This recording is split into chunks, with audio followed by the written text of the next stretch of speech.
Maknanya Tuhan, bukan nama Tuhan. Maknanya Tuhan itu apa? Paman abadallah, barang siapa memahami maknanya Tuhan, dunal ismi, bukan pakai nama Tuhan, itulah tauhid. Jadi Tuhan itu apapun maknanya. Paman abadal makna dunal ismi, fala ke tauhid. Siapa memahami maknanya Tuhan, bukan nama Tuhan, dunal ismi, tanpa nama Tuhan, fala ke tauhid. Itulah tauhid. Kita iman. Maka paham ini, kajian ini. Kalau sudah paham ini, perakhir hidup itu harus innani anallah. Aku adalah Allah. La ilaha illa ana. Tiada Tuhan kecuali aku. Artinya sampai hati kita mengatakan Tuhan sendiri yang mengucap tahlil. La ilaha itu kan la ilaha illallah. Tiada Tuhan kecuali Allah. Ya kan? La ilaha illa anta. Tiada Tuhan kecuali engkau. La ilaha illa huwa, tiada Tuhan kecuali Dia. Nah, sampai ini yang terakhir nih. Tuhan bertahlil menyebut dirinya sendiri. La ilaha illa ana, tiada Tuhan melainkan aku. Ujar Tuhan dalam hati kita. Itulah tauhid. Terakhir udah. Makanya waktu kita mau meninggal tuh, artinya di hati ini berkata tiada Tuhan kecuali aku. Ujar Tuhan ini. Di hati kita. Kenapa? Karena hati kita ini tempat tajali Tuhan menampakkan dirinya. Nah, makanya kata Tuhan menampakkan dirinya dalam hati kita. Kata Tuhan, innani anallah, sesungguhnya aku adalah Allah.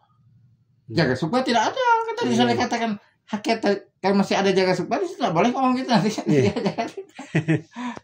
Makanya kesimpulan bangsa mengenal diri, barang siapa arafa nafsahu, siapa kenal akan dirinya, faqad arafa rabbahu, kenalah dengan Tuhannya. Barang siapa mengenal Tuhannya, dirinya tidak ada. Kalau dirinya tidak ada, tidak boleh lagi dia mengatakan aku jaga sukma. Kalau aku jaga sukma, berarti jaga sukma masih ada. Tidak boleh lagi mengatakan aku alan. Kalau aku alan, berarti alan masih ada. Nah, supaya apa? Harus Allah sendiri yang aku. Aku Allah, kata Allah. Tapi tidak di hati saja. Kata Allah, aku Allah di hati kita ini. Itulah disebut tajalli. Nah, paham seperti ini, sudah kita pahami dari mana guru. Nah, pertama gini, di setiap kita ini tidak terluput dari guru, tidak begitu terluput dari guru, guru. Orang banyak guru, nah banyak guru. Misalnya ahli sunnah wal jamaah, gurunya tentu ulama ahli sunnah wal jamaah. Ada orang ikut ajaran Wahabi, otomatis gurunya ulama Wahabi. Orang ikut ajaran Syiah, otomatis gurunya ulama Syiah. Nah, kita ini guru sama siapa? Saya ini seorang pencari dari awal. Kan sebelum mencari Tuhan, mencari agama dulu. Mencari agama dulu. Agama di Islam, kita cari agama. Kita sebagai orang Islam pada umumnya tidak perlu cari agama lain, Kristen, Hindu, Buddha, tak perlu. Kita cari Islam aja. Cuma Islam ini pecah 73 golongan. Kuluhum finar, kata Nabi. Semuanya neraka kecuali satu. Siapa satu itu? Rebutan. Kata Sunni, dia yang satu. Kata Syiah, dia. Kata Wahabi, dia. Rebutan. Nah, kita cari yang satu karena direbutkan ini. Kita cari mana yang satu. Berdasarkan penelitian saya. Nah, ini penelitian. Berdasarkan pencarian saya. Yang satu itu adalah sesuai dengan apa yang dikatakan Nabi di akhir zaman nanti akan datang namanya Imam Mahdi. Imam Mahdi ini ditunggu oleh ulama sedunia. Ditunggu. Katanya belum lahir. Ada yang mengatakan lahir tapi tidak tahu di mana. Ya kan? Ada juga Imam Mahdi yang palsu ngaku-ngaku Mirza Ghulam Ahmad, pendiri Ahmadiyah, sudah mati juga. Nanti orangnya sudah meninggal, pendiri golongan Ahmadiyah. Padahal Imam Mahdi itu sekarang sudah datang. Nah, guru saya Imam Mahdi. Jawab simpel saja, siapa guru saya? Guru saya Imam Mahdi. Nah, kemudian Imam Mahdi sebagai guru saya mengajarkan begini. Sejak zaman Nabi Adam alaihissalam itu ada namanya Nabi Adam kan? Kita fokusnya jangan kepada Nabi Adam sebagai nabi. Jangan situ fokusnya. fokusnya kepada Nabi Adam sebagai khalifatullah. Arti khalifatullah itu artinya wakil Tuhan. Khalifatullah itu artinya wakil Allah.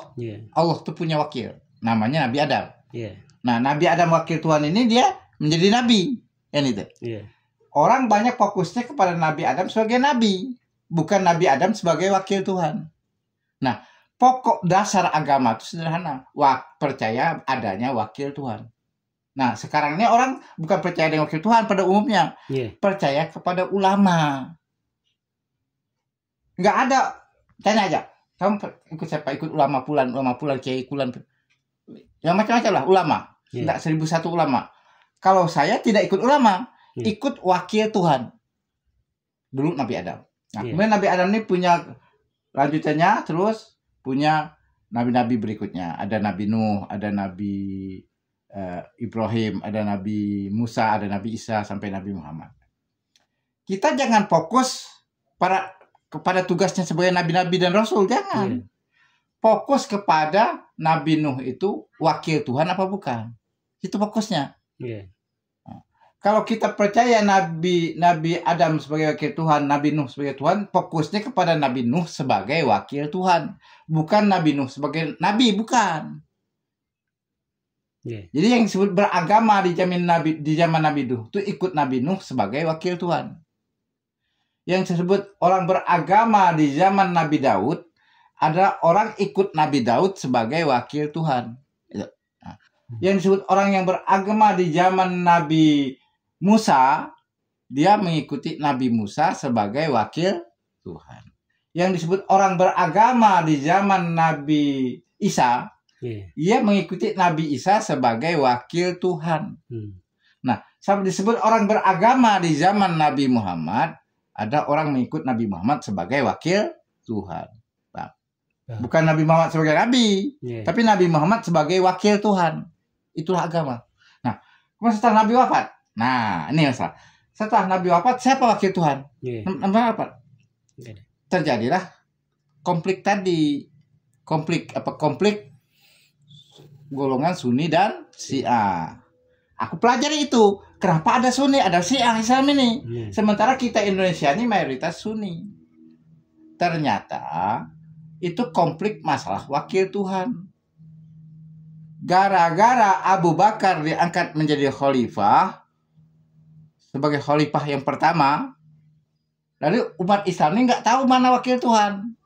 Nah, padahal wakil Tuhan waktu itu setelah Nabi wafat itu ada Sayyidina Ali, melanjutkan Rasulullah sebagai wakil Tuhan. Nah, kalau Abu Bakar itu kan diangkat sahabat. Nah, yang melanjutkan Ali sebagai wakil Tuhan inilah timbullah golongan Syiah Ali namanya. Nah, kemudian orang yang mengatakan Abu Bakar sebagai khalifah bukan wakil Tuhan, wakil rakyat. Jadi Abu Bakar ini wakil rakyat, bukan wakil Tuhan. Kalau Ali wakil Tuhan. Kalau Abu Bakar wakil rakyat, karena rakyat yang milih dia. Maka setelah Nabi wafat, siapa wakil Tuhan? Bukan Abu Bakar. Abu Bakar wakil rakyat. Kalau wakil Tuhan siapa? Ali. Makanya timbul dua golongan. Istilahnya sama, khalifah. Khalifah Ali kah yang kamu ikuti setelah Nabi wafat? Khalifah Abu Bakar kah?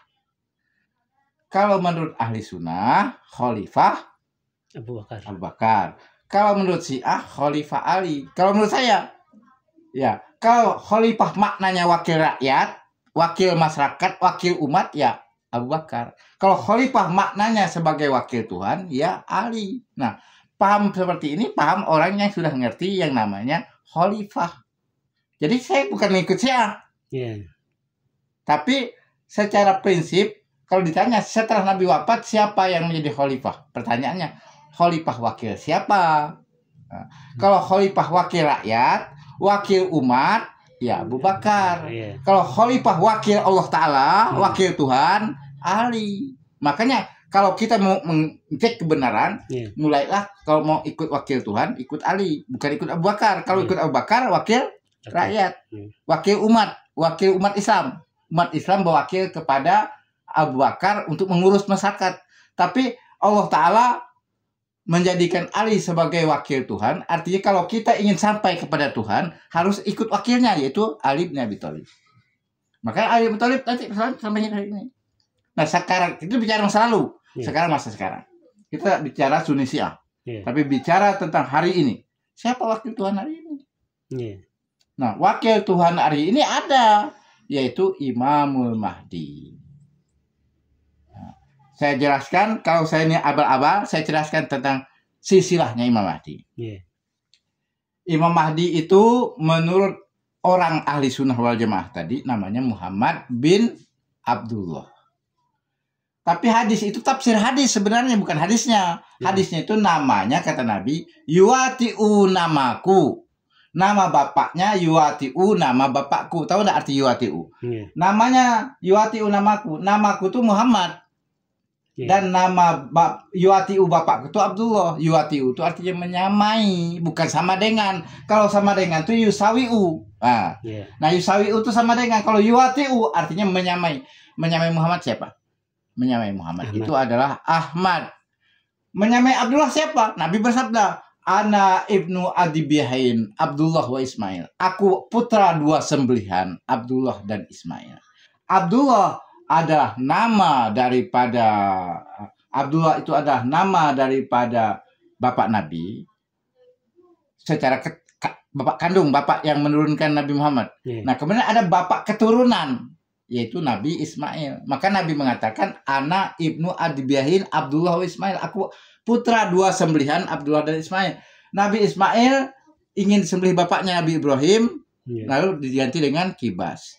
Abdullah mau disembelih bapaknya Abdul Muthalib, diganti dengan 100 ekor onta. Makanya bapak Nabi itu dua pengertian, ya, dua orang pengertian. Pertama, dua bapak kandung, ya. Kedua, bapak keturunan. Kalau bapak keturunannya adalah Nabi Ismail, bapak kandungnya adalah Abdullah. Makanya bapaknya yuwati'u nama bapakku. Bapakku adalah Abdullah, yuwati'unya adalah Ismail. Karena itu Imam Mahdi bernama Ahmad bin Ismail. Nah, itu kesimpulannya. Nah, Pak pengertian. Saya tahu nama Imam Mahdi Ahmad bin Ismail itu karena saya pengikut Imam Mahdi. Orang yang lain, ulama yang segala sabrek-abrek ini, mereka itu menunggu Imam Mahdi versi ahli sunnah wal jamaah namanya Muhammad bin Abdullah. Itu sampai kiamat akan datang. Karena Muhammad bin Abdullah itu artinya yusawi'u sama dengan. Kalau yuwati'u menyamai Muhammad, Ahmad. Menyamai Abdullah adalah Ismail. Yang datang adalah Ahmad bin Ismail. Ahmad bin Ismail bin Soleh bin Hussein bin Salman bin Muhammad ibnu Hasan bin Ali bin Muhammad bin Ali bin Musa bin Ja'far bin Muhammad bin Ali bin Al-Husain bin Ali bin Abi Thalib wa Fatimah Zahra binta Muhammadin Mustafa sallallahu alaihi wasallam. Itu Imam Mahdi yang saya ikuti. Nah, imam ini mengajar kepada saya tentang ilmu ini, bahwa saya mengaji, mempelajari tentang Allah ini dari beliau. Nah, itu kesimpulannya. Jadi saya bukan tidak punya guru, tapi guru saya adalah silsilahnya jelas, nama orangnya jelas, dan sampai ini saya sampaikan bahwa kita semua kalau mau kenal Allah harus mengaku nama Allah, yaitu nama Allah, ya Allah, ya aku Allah, tapi bukan aku Tuhan. Sampai di sini paham? Nah, inilah penjelasannya. Apa yang saya sampaikan ini bukan ilmu abal-abal, tapi ilmu yang sesungguhnya. Demikian, terima kasih. Wassalamualaikum warahmatullahi wabarakatuh.